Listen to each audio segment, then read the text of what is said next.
மக்கள் அனைவருக்கும் வணக்கம். திரும்பவும் நம்ம தமிழ் முந்தைய வினாத்தாள் பார்த்துட்டு இருக்கோம். முதல் கேள்வி, ஃபாரஸ்ட் கன்சர்வேட்டர் என்ற ஆங்கில சொல்லுக்கு தமிழ் சொல் என்னென்னா வன பாதுகாவலர். இரண்டாவது கேள்வி, டிரான்ஸ்லேஷன் என்ற ஆங்கில சொல்லுக்கு தமிழ் சொல் என்னென்னா மொழிபெயர்ப்பு. மூன்றாவது கேள்வி, ஓமை கொடுத்துருக்காங்க, அது பொருள் என்னன்னு கேட்குறாங்க. உள்ளங்கை நெல்லிக்கனி போல, இதற்கு பொருள் வெளிப்படைத்தன்மை. உள்ளங்கை நெல்லிக்கனி போல வெளிப்படைத்தன்மை. உடலும் உயிரும் போல, இதுக்கு என்ன பொருள்னா இணை பிரியாமை. உடலும் உயிரும் போல இணை பிரியாமை. நெல்லிக்காய் மூட்டையை கொட்டினார் போல, இதற்கு என்ன பொருள்னா ஒற்றுமையின்மை. நெல்லிக்காய் மூட்டையை கொட்டினார் போல. மடை திறந்த வெள்ளம் போல், இதற்கு பொருள் தடையின்றி மிகுதியாக. மடை திறந்த வெள்ளம் போல் தடையின்றி மிகுதியாக. ஏழாவது கேள்வி கேட்டிருக்காங்க, இரு வினைகளின் பொருள் வேறுபாடு. பணிந்து பணித்து. பணிந்து என்றால் ஒருத்தவங்க சொன்ன கட்டளையே அதை ஏற்று நம்ம நடக்கிறது. பணித்து என்பது கட்டளையிடுதல். இதற்கு ஆன்சர் என்னென்னா ஆசிரியர் பணித்ததால் கயல்விழி பணிந்து படித்தாள். எட்டாவது கேள்வி அதே கேள்விதான், பணிந்து பணித்து. 4ல் 2 சரி. என்னென்னா தலைவர் பணித்த வேலையை தொண்டன் பணிந்து செய்தான். 4வது ஆப்ஷன் சரிதான். தலைவர் பணிந்ததால் 3வது ஆப்ஷன் சரிங்களா. தலைவர் பணித்ததால் தொண்டன் பணிந்தான். 1, 3 சரி. 9வது கேள்வி, சொற்களை ஒழுங்குபடுத்தி வரிசையாக எழுதுதல். இதற்கு என்ன ஆன்சர்னா பிறப்பால் மக்கள் அனைவரும் ஒத்த இயல்புடையவர்களே. ஒழுங்கு வரிசை அப்படின்னா என்னென்னா ஒரு வாக்கியத்தில் சொற்கள் முன்னும் பின்னும் மாறி இருக்கு, அதை நம்ம சரியாக எழுத வேண்டும் சரிங்களா. 10வது கேள்வி, அகர வரிசைப்படி எழுதுதல். அகர வரிசைனா என்னென்னா முதலில் உயிரெழுத்தில் ஆரம்பிக்கக்கூடிய சொல்லை ஃபஸ்ட் எழுதணும். அதுக்கப்புறம் உயிர்மெய் எழுத்துக்களில் ஆரம்பிக்கக்கூடிய சொற்களை தேர்ந்தெடுத்து எழுத வேண்டும். பழங்கள், பாரதம், பீலி, புதுமை, பூமி, பெண்கள், பேருந்து, பையன். 10வது கேள்விக்கு ஏதே ஆன்சர். என்ன காரணம்னா அது என்ன ஆர்டர்னா பா இருக்கா, அதாவது ஆனா ஆவனா ஈனா ஈனா இதே ஆர்டரு. பாக்கு அப்புறம் பாவனா வரும் கரெக்டாக. அதுக்கப்புறம் பி வரும், பிஎன்னா வரும், பூ பூ அந்த மாதிரி வரும்ல, பே பே பை அந்த மாதிரி. இதே அகரவரிசை அப்படிங்குவாங்க. மறுபடியும் ஒரு அகரவரிசை கேட்டிருக்காங்க. இதுக்கு ஆன்சர் என்னென்னா கடல், குருவி, கேணி, கோலம். 12வது கேள்வி, கொடு என்னும் வேர் சொல்லின் வினையால் அணையின் பேர் கேட்டிருக்காங்க. அப்படின்னா அதுக்கு என்ன வினையால் அணையின் பேருன்னா கொடு, கொடுத்தோர். 13வது கேள்வி, பேசு என்ற பெயர் சொல்லின் வினைமுற்று கேட்டிருக்காங்க. பேசினான். பேசிய என்பது பெயரச்சம், பேசி என்பது வினையச்சம், பேசுதல் என்பது தொழிற்பெயர். 14வது கேள்வி, கான் என்னும் வேர்ச்சொல்லின் பதம் கண்டேன் சரிங்களா. மற்ற 3மே அதுக்கு சம்பந்தம் இல்லை. 15வது கேள்வி, விரை. விரை விரை என்றால் விதை என்று அர்த்தம். அதாவது ஒரு சொல்லிரா 2 சொல்லிரா இருக்குல்ல விரை அப்படின்னா மறத்தல் என்ற அர்த்தம். 16வது கேள்வி, ஒளி வேறுபாடு கேட்டிருக்காங்க. பள்ளிக்கு வரலா இருக்குல்ல விலை அப்படின்னா உண்டாக்குதல்னு அர்த்தம். விலை என்றால் விரும்புதல்னு அர்த்தம். 17வது கேள்வி, இதில் என்ன கொஸ்டின், இந்த கொஸ்டின் என்னென்னா பள்ளிக்கு வரலா குண்டுலா இருக்குல்ல இது எங்கெங்கே வரும் சரிங்களா. அந்த மாதிரி மணிமேகலை மணிப்பல்லவ தீவிற்கு சென்றாள். B answer. 18வது கேள்வி ஆங்கில சொல். நாட்டிக்கல் மைல் அப்படின்னா தமிழில் கடல் மயில் என்று அர்த்தம்.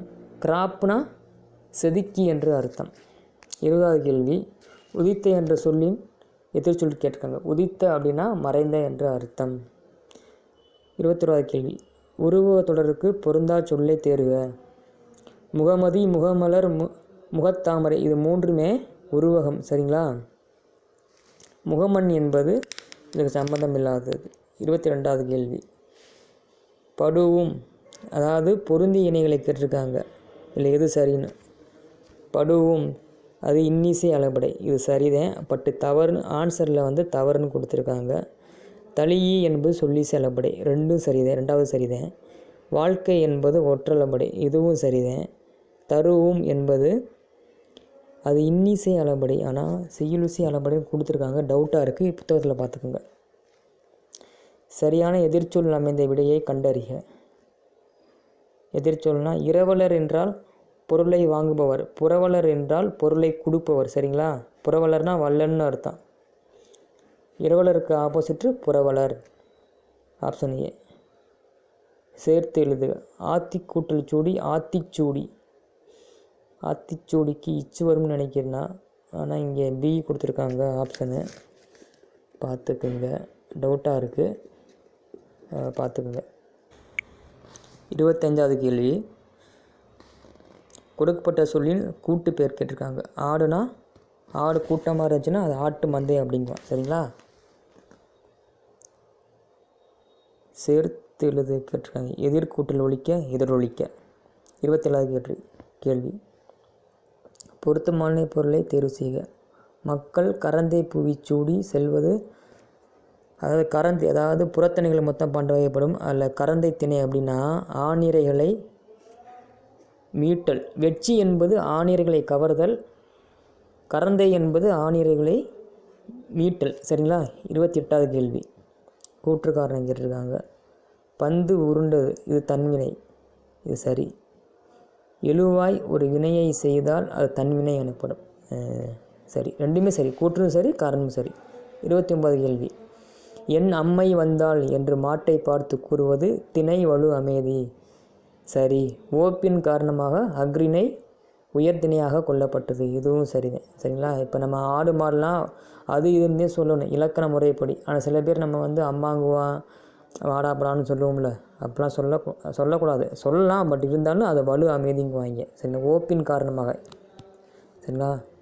30வது கேள்வி. கூற்று காரணம் கேட்டிருக்காங்க. தமிழ் மருத்துவத்தில் பக்க விளைவுகள் இல்லை, மருந்து என்பதே உணவின் நீட்சியாக இருக்கின்றது. ரெண்டுமே சரிதான், கூற்றும் சரிதான், காரணமும் ரெண்டுமே பொருந்தது. 31வது கேள்வி என்னென்னா, ஒரு பேரா கொடுத்து ஒரு 5 கொஸ்டின் கேட்பாங்க. அது ரொம்ப ஈஸி தான். சரிங்களா? எளிதானது. அது இருக்கிறது அப்படியே கேட்பாங்க, நம்ம ஈஸியாக போட்டுற வேண்டியது. இதில் என்ன பார்க்கணுன்னா 96 இருக்குல்ல, அது எப்படி பிரிக்கலாம்? 90 கூட்டல் 6.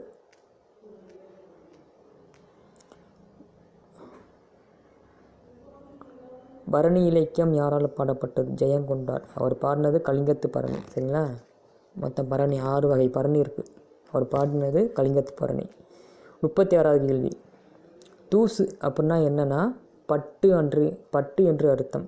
துகிர்னா பவளம், பெருக்கைனா செல்வம், நொடை என்றால் விலை என்று அர்த்தம். பொறுத்துக. 37வது கேள்வி. நேமி அப்படின்னா என்னென்னா, நேமி என்றால் சக்கரம் என்று அர்த்தம். திருமால் இருக்கார்ல, பெருமாள், அவர் கையில் சக்கரம் இருக்கும்ல, அதே சொல்லியிருக்காங்க. நேமி என்றால் சக்கரம். இது முல்லைப்பாட்டில் வரக்கூடிய ஒரு பாட்டு. நேமி என்றால் சக்கரம். தூவி அப்படின்னா தூவின்னு அர்த்தம். விருச்சி என்றால் நற்சொல் என்று அர்த்தம். சுவல் என்றால் தோல் என்று அர்த்தம். நேமி என்றால் சக்கரம், தூவினா தூவி என்று அர்த்தம், விருச்சி என்றால் நற்சொல், சுவல் என்றால் தோல். 38வது கேள்வி. அது ஒரு இனிய பாடல். அதாவது ஒரு இருக்குது பார்த்தீங்களா, ஒருங்கிறது அந்த ஓனா இருக்குல்ல, உயிர் எழுத்தில் ஆரம்பிக்கக்கூடிய சொல் இருக்குல்ல, அதுக்கு முன்னாடி அது வராது, அத்துன்னு வரும். ஓகே, புரியுதா உங்களுக்கு? அதே மாதிரி இனிய பாடல் இருக்கா, இனியங்கிறதுல ஈ இருக்குல்ல, உயிரெழுத்தில் ஆரம்பிக்கக்கூடிய சொல்லுக்கு முன்னாடி ஓ ரூ வராது, ஓர் என்று வரும். இதை பார்த்துக்குங்க. 39வது கேள்வி. அடைப்புக்குள் உள்ள சொல்லை தகுந்த இடத்தில் சேர்க்க. தண்ணீர் குடி. ஓகேவா? பால் பருகு, சோறு உண், கடலை மிட்டாய் தின். ஓகேவா? தோசை ஊற்று. 40வது கேள்வி. அடைப்புக்குள் உள்ள சொல்லை இடத்தில் நிரப்புக. மண்டா என்பது நடு திராவிட மொழி. திராவிட மொழி மொத்தம் 3 பிரிப்பாங்க, நடு தென் அப்படின்னு. மண்டா என்பது நடு திராவிட மொழி. 41வது கேள்வி. தீயினால் சுடப்பட்டவர் கூட பிழைத்து கொள்ள முடியும், ஆனால் பெரியவர்களுக்கு தீங்கு செய்தவர் தப்ப முடியாது. அதை இணைப்பு சொல் கேட்டிருக்காங்க. 42வது கேள்வி. மறுபடியும் ஒரு இணைப்பு சொல்.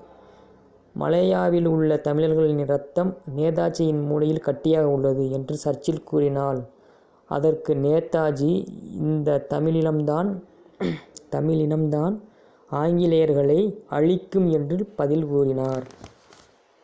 சரிங்களா? இணைப்பு சொல் கேட்டிருக்காங்க. 43வது கேள்வி.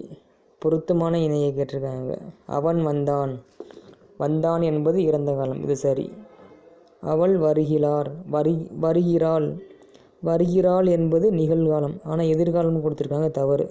அது வந்தது என்பது இறந்த காலம், இது நிகழ்காலம்னு கொடுத்துருக்காங்க, இது தவறு. நீ வந்தாய், அதுவும் இறந்த காலம்தான், ஆனால் எதிர்காலம்னு கொடுத்துருக்காங்க. சரியான விடை என்னென்னா அவன் வந்தான், இறந்த காலம். 44வது கேள்வி. அடைப்புக்குள் உள்ள சொல்லை நிகழ்காலமாக மாற்றுக. நடத்து. ஆசிரியர் இப்போது பாடம் நடத்துகிறார், நிகழ்காலம் கேட்டிருக்காங்க, சரி. 45வது கேள்வி. பொருத்தமான சொல்லை சேர்த்து புதிய சொல் உருவாக்குக. தேன் கொடுத்துருக்காங்க, தேனோட எது சேர்த்தோம்னா ஒரு புதிய சொல் உருவாகும்? தேன், மழை, சரியா? 46வது கேள்வி. பிழையான இணையை தேடுக.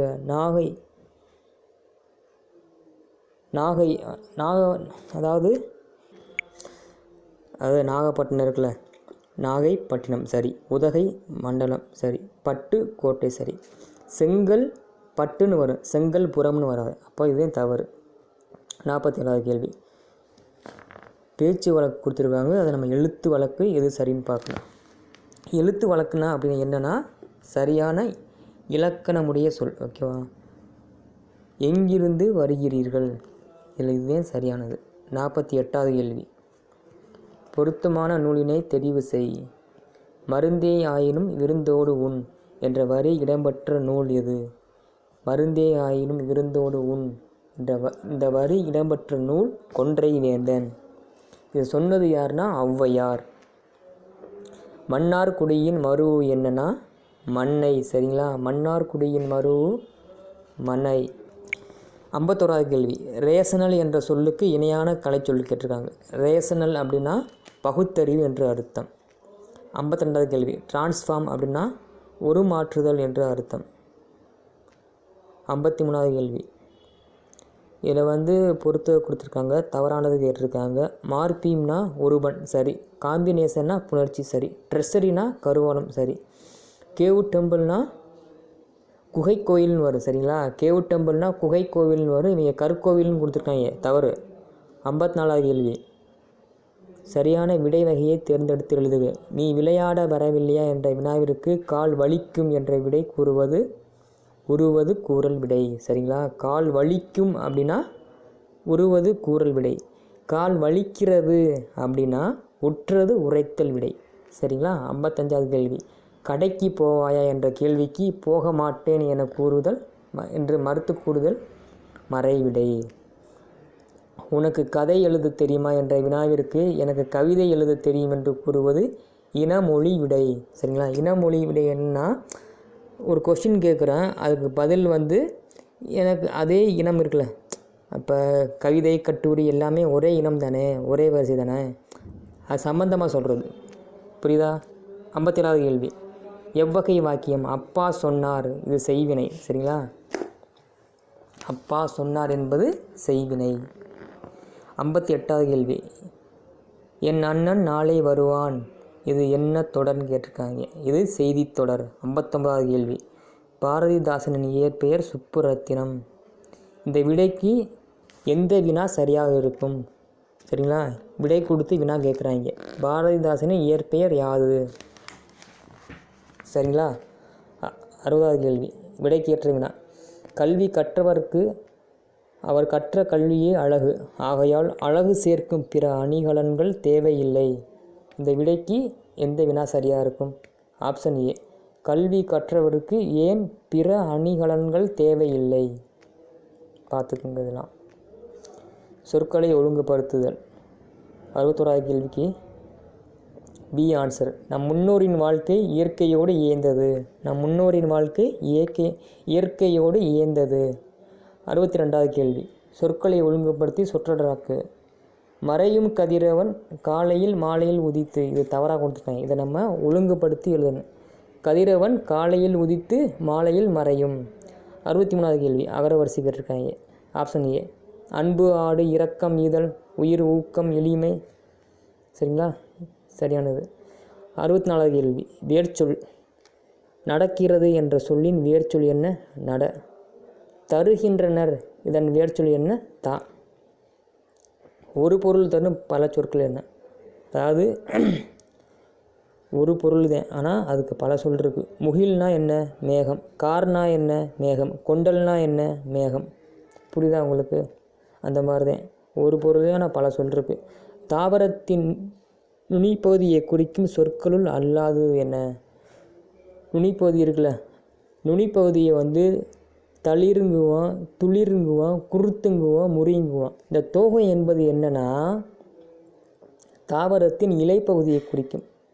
கொழுந்துக்கு இலைக்கு என்ன டிஃப்ரெண்ட்னா, கொழுந்துங்கிறது அது ரொம்ப, அதாவது ஆரம்ப ஸ்டேஜ், அது துளிர் விடுது இல்லை. இலைங்கிறது அது கொழுந்து பெருசாகி வளர்ந்து பெருசாகிறது. சரிங்களா? 68வது கேள்வி. காடு எனும் பொருள் தரும் சொற்களை கண்டறிய. காடுக்கு வந்து பல சொல் இருக்குது. அதில் வந்து ஆப்ஷன் ஏ அரண், அடவி. 69வது கேள்வி. மரபு பிழையுள்ள தொடரை சுட்டுக. தவறானது கேட்குறாங்க. அதாவது இதில் என்னென்னா ஆப்ஷன் டி இருக்குல்ல, கீரி குட்டி வரப்பில் ஓடுகிறது, இது தவறு. அது எப்படி இருக்கணும்னா கீரி பிள்ளைன்னு இருக்கணும். புரியுதா உங்களுக்கு? கீரி இருக்குல்ல, கீரியோட குட்டியை வந்து நம்ம கீரி பிள்ளைன்னு சொல்லுவோம். அதுதான் சரி. சிங்கக்குருளை சரி, குருவி கொஞ்சம் சரி, மாங்கன்று சரி. இங்கே கீரி பிள்ளைன்னு வரும், ஆனால் கீரி குட்டின்னு கொடுத்துருக்காங்க. அதனால் இது வந்து தவறு. 70வது கேள்வி. வலுவற்ற தொடர் எழுதுக. வலுனா பிழை என்று அர்த்தம், வலுவற்றனா சரியானது அர்த்தம். இல்லை சரியானது எது? கயல் பானை வனைய கற்றுக்கொண்டாள். சரிங்களா? பானை வனை அதே வரும், பானை வனை. 71வது கேள்வி. பிழையை நீக்கி எழுதுக. நல்ல தமிழுக்கு எழுதுவோம், நல்ல தமிழில் எழுதுவோம். சரியா? அப்படி வரக்கூடாது, நல்ல தமிழில் எழுதுவோம்னே அந்த வாக்கியம் வரும். 72வது கேள்வி. புலி என்ற விலங்கினுடைய சரியான இளமை பேர் என்ன? புலி இருக்குல்ல, புலி சிறுசாக குட்டியாக இருக்கும்போது அதுக்கு பேர் என்னென்னா புலி பரல் அப்படிங்குவோம். சரிங்களா? 79வது கேள்வி. எதிர்ச்சொல்லை தேர்ந்தெடுத்து எழுதல். காடுருவாக்கி, அதாவது காட்டை உருவாக்குறாங்க. சரிங்களா? இதுக்கு எதிர்ச்சொல் என்ன? காட்டை அழிக்கிறது, காடழித்து. புரியுதா? தொன்மை என்ற சொல்லின் எதிர்ச்சொல் என்ன? தொன்மை என்றால் பழமை என்று அர்த்தம். அதற்கு எதிர்ச்சொல் என்ன? புதுமை. நானிலம் என்ற சொல்லை பிரித்து எழுத கிடைப்பது 4 கூட்டல் நிலம், நானிலம். பிரித்து எழுதுக. தான் என்று, தான் கூட்டல் என்று, தான் என்று. 77வது கேள்வி. வல்லுருவம். வன்மை கூட்டல் உருவம், வல்லுருவம். கத்துங்குயிலோசை சற்றே வந்து காதில் பட வேணும். பாரதியார் இருக்கார்ல, இதில் வந்துள்ள வலு அமைதி என்னென்னா மரபு வலு அமைதி. என்ன காரணம்னா குயில் வந்து கூவும், கத்தாது. சரிங்களா? பட் இருந்தாலும் ஓப்பின் ஒரு இந்த மாதிரி தப்பானது வந்து மரபு வலு அமைதின்னு சொல்கிறாங்க. குயில் எப்பயுமே கூவும், குயில் கத்தாது. அதனால் வந்து இது மரபு வலு அமைதி. 79வது கேள்வி. ஆயுத எழுத்து டேஸ் இடமாக கொண்டு பிறக்கின்றது. ஆயுத எழுத்து தலையை இடமாக கொண்டு பிறக்கின்றது. சரிங்களா? வல்லினம் என்பது மார்பை இடமாக கொண்டு பிறக்கும். அந்த மாதிரி ஒவ்வொரு எழுத்து ஒவ்வொரு இடமாக கொண்டு பிறக்கும். 80வது கேள்வி. கான்சோனன்ட் அப்படின்னா அதுக்கு தமிழ் சொல் என்ன? மெய் எழுத்துன்னு அர்த்தம். உயிர் எழுத்துனா வவ்வல்ஸ்னு அர்த்தம். 81வது கேள்வி. பயோடைவர்சிட்டி அப்படின்னா என்னென்னா தமிழில் பல்லுயிர் மண்டலம் என்று அர்த்தம். 82வது கேள்வி. கொடுக்கப்பட்ட சொற்களில் குறில் நெடில் கேட்டிருக்காங்க. கல், கால். கல்னா கல் விழுந்து காலில் காயமானது, அதுக்கேற்ற தொடர் இதுதான். 83வது கேள்வி. இரு பொருள் தருக. மாலை அப்படின்னா என்ன? மாலைனா கழுத்தில் போடுற மாலை. இன்னொரு என்னன்னா மாலை பொழுது. சரிங்களா? இங்கே பொழுதுன்னு கொடுத்துருக்காங்களா? தார் என்றால் மாலை என்று அர்த்தம். 84வது கேள்வி. கொடுக்கப்பட்ட சொல்லுக்கு இரு பொருள் தருக. தானம். தானம்னா என்ன? தானம்னா கொடை, ஈகைனா கொடுக்கறது. சரிங்களா? தானம் என்றால் கொடை, ஈகை. 85வது கேள்வி என்ன கேட்டிருக்காங்கன்னா இரு பொருள் தரும் இணையை தண்டனை. அரண். அரண்னா என்ன? பாதுகாப்புன்னு அர்த்தம். அரண் என்ற சொல்லுக்கு இன்னொரு பொருள் இருக்குது, கோட்டை என்று அர்த்தம். அரண் என்றால் பாதுகாப்பு, கோட்டை என்று அர்த்தம். 86வது கேள்வி. ஒருமை பன்மை பிழையற்ற தொடர் எழுதுக. முருகன் அவர்கள் அருகில் சென்றான். முருகன் அவர்கள் அருகில் சென்றான். சரியா? இங்கே சென்றான் இருக்குல்ல, இந்த சென்றான் என்பது முருகனை குறிக்குது. இல்லைங்களா? முருகன் அவர்கள் அருகில் சென்றான். புரியுதா? 87வது கேள்வி, பிழையற்ற ஒருமை தொடர் எது? நான் அல்லேன். ஓகேவா? பீதே வருது. ஏ இருக்கு பார்த்தீங்களா? அதாவது நான் அல்லேன், நாம் அல்லோம், அவன் அல்லன், சரிங்களா? நீ அல்லை, நீவீர் அல்லீர் அப்படின்னு முடியும். இல்லை சரியானது எதுனா பி, நான் அல்லேன். 88வது கேள்வி, பொறுத்துகை கொடுத்துருக்காங்க. கொங்கு அப்படின்னா மகரந்தம்னு அர்த்தம், அலர்னா மலர்தல்னு அர்த்தம், திகிரினா ஆணை சக்கரம், மேருனா இமயமலை. ஆப்ஷன் பி தான் ஆன்சர். 89வது கேள்வி, பிழை திருத்துதல் அதாவது ஓர் எங்கே வரணும்? ஒரு என்ற சொல் எங்கே வரும்னா உயிர்மை எழுத்து இருக்குல்ல,